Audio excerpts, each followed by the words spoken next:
Welcome to BrainRoots IAS. Today we will study the 2024 revision of the Consumer Price Index यानी CPI.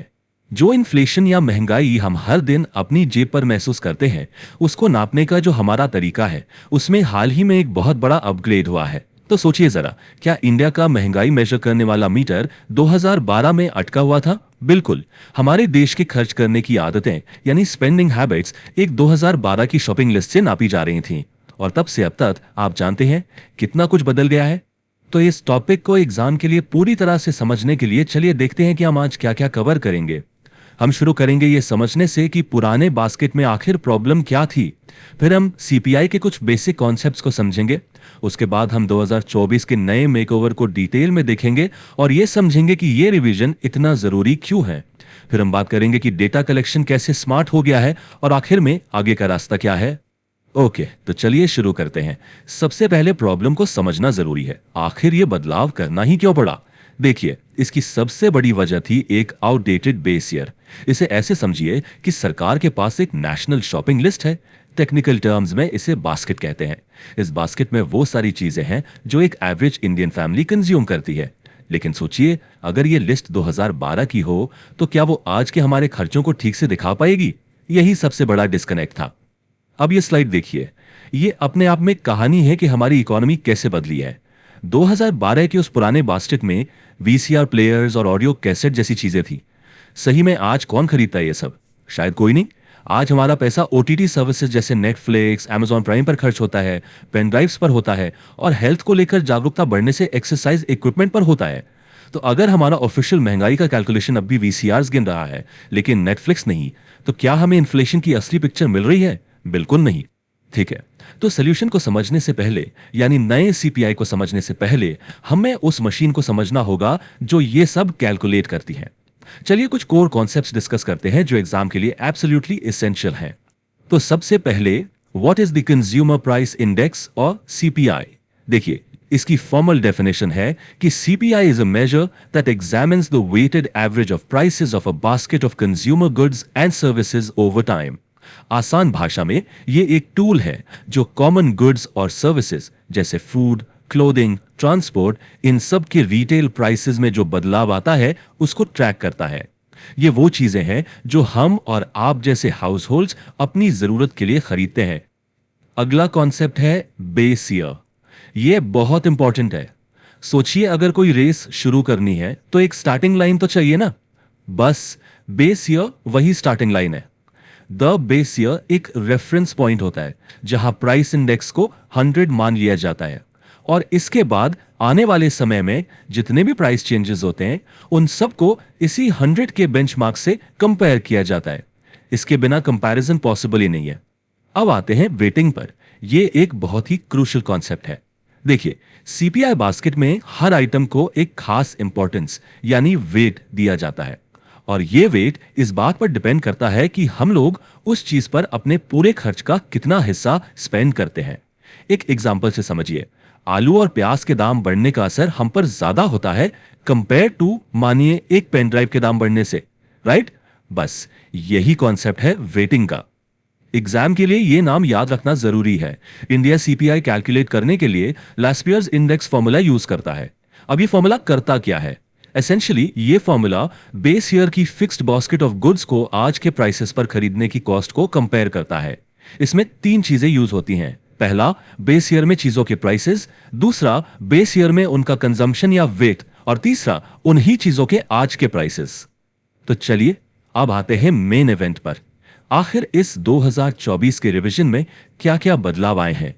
यह हिस्सा आपके notes के लिए सबसे इंपॉर्टेंट होने वाला है और ये टेबल सारे बड़े बदलावों को बहुत अच्छे से दिखा रहा है. चलिए एक एक करके देखते हैं. सबसे पहले, बेस ईयर को 2012 से अपडेट करके 2024 कर दिया गया है. दूसरा, वेट्स अब latest house hold consumption expenditure सर्वे यानी HCES 2023-24 से लिए गए हैं. तीसरा, बास्केट में आइटम्स की संख्या 299 से बढ़कर 358 हो गई है जो हमारे डाइवर्स कंजम्पशन को दिखाती है. चौथा, क्लासिफिकेशन सिस्टम अब कोई कॉप 2018 है जो एक मॉडर्न इंटरनेशनल स्टैंडर्ड है. पांचवा, डेटा कलेक्शन पेपर से डिजिटल यानी टैबलेट्स पर आ गया है. और आखिर में पहली बार रूरल हाउसिंग इंडेक्स को भी शामिल किया गया है, जो एक बहुत बड़ा कदम है। ये सिर्फ नंबर्स नहीं है, ये एक बहुत बड़ी कहानी बता रहा है। फूड एंड बेवरेजेस का जो वेट 2012 में लगभग 46% था, वो अब घटकर 37% से भी कम हो गया है। इसका क्या मतलब है? ये दिखाता है कि एक देश के तौर पर हमारी इनकम बढ़ रही है और अब हम खाने पीने के अलावा दूसरी चीजों पर, जैसे कि सर्विसेज, हेल्थ, एजुकेशन और एंटरटेनमेंट पर पहले से ज्यादा खर्च कर रहे हैं। और ये एक डेवलपिंग इकोनॉमी का क्लासिक साइन है। स्टैटिस्टिक्स में बदलाव सुनने में थोड़ा बोरिंग लग सकता है, लेकिन इसका रियल वर्ल्ड इंपैक्ट बहुत बहुत बड़ा है। तो सवाल यह है कि यह रिवीजन इतना जरूरी क्यों था? चलिए इसके पीछे के वाई को समझते हैं। तो इस अपडेट की जरूरत क्यों थी? इसके पीछे 4 मेन कारण थे। पहला, हमारी इकोनॉमी में जो स्ट्रक्चरल चेंजेस हुए हैं उनको अकाउंट करना। दूसरा, टेक्नोलॉजी और मार्केट के इवोल्यूशन को रिफ्लेक्ट करना, खासकर ई कॉमर्स के राइज को। तीसरा, आरबीआई के लिए बेहतर मॉनेटरी पॉलिसी डिसीजंस लेने में मदद करना। और चौथा, हमारे डेटा की इंटरनेशनल कंपैरेबिलिटी और क्रेडिबिलिटी को बढ़ाना। यह लाइन हमेशा याद रखिएगा। आरबीआई का जो इन्फ्लेशन टारगेटिंग का मैंडेट है कि इन्फ्लेशन को 4% ±2% के बैंड में रखना है, वो पूरी तरह से एक्यूरेट सीपीआई डेटा पे ही डिपेंड करता है। सोच के देखिए, अगर सीपीआई का डेटा ही गलत होगा तो इंटरेस्ट रेट के डिसीजंस भी गलत हो सकते हैं, जिसका असर पूरी इकोनॉमी पर पड़ेगा, हमारी लोन की ईएमआई से लेकर बिजनेस इन्वेस्टमेंट्स तक। अब तक हमने देखा कि बास्केट में क्या बदला है, लेकिन इतना ही जरूरी यह भी है कि डेटा कलेक्ट करने का कैसे यानी तरीका बदला है। पहले क्या होता था? Data collectors paper based schedules पर मैन्युअली सब कुछ लिखते थे। इसमें टाइम भी बहुत लगता था, इंसानी गलती की गुंजाइश रहती थी और फिर उस डेटा को प्रोसेस करने में भी काफी देरी होती थी। और अब हम केपीआई पर शिफ्ट हो गए हैं, यानी computer assisted personal interviewing. Data अब सीधे टैबलेट्स पर एंटर किया जाता है। यह सिस्टम बहुत फास्टर है, ज्यादा एक्यूरेट है और इससे रियल टाइम मॉनिटरिंग भी पॉसिबल है। और ये एक रियल गेम चेंजर है। पहली बार हमारा सिस्टम मॉडर्न सोर्सेस से ऑफिशियली डेटा ले रहा है। इसमें 12 बड़े शहरों से ई कॉमर्स प्राइसेस, एयरफेयर और ओटीटी सब्सक्रिप्शंस के लिए ऑनलाइन सोर्सेस और फ्यूल और रेल फेयर्स जैसी चीजों के लिए सीधे एडमिनिस्ट्रेटिव डेटा का इस्तेमाल हो रहा है। ये रिवीजन आखिरकार एक डिजिटल इंडिया की शॉपिंग हैबिट्स को पहचान रहा है। तो हमने अपने इन्फ्लेशन मीटर को अपग्रेड कर लिया है, लेकिन क्या काम खत्म हो गया? बिल्कुल नहीं। ये तो एक नए और ज्यादा डायनामिक अप्रोच की शुरुआत है। सरकार अब हर 3 से 5 साल में बेस ईयर को रिवाइज करने का प्लान कर रही है। याद कीजिए, पहले ये काम 10 साल में एक बार होता था। तो एक डेकेडल एक्सरसाइज से हटकर एक ज्यादा फ्रीक्वेंट अपडेट की तरफ जाना रिस्पॉन्सिव इकोनॉमिक मैनेजमेंट की दिशा में एक बहुत बड़ा कदम है। इसका मतलब हमारा इन्फ्लेशन डेटा हमेशा रेलेवेंट बना रहेगा। यह हमें एक आखिरी सवाल पर लाता है, जिसे मेंस के आंसर्स में एक फॉरवर्ड लुकिंग पॉइंट के तौर पर यूज किया जा सकता है।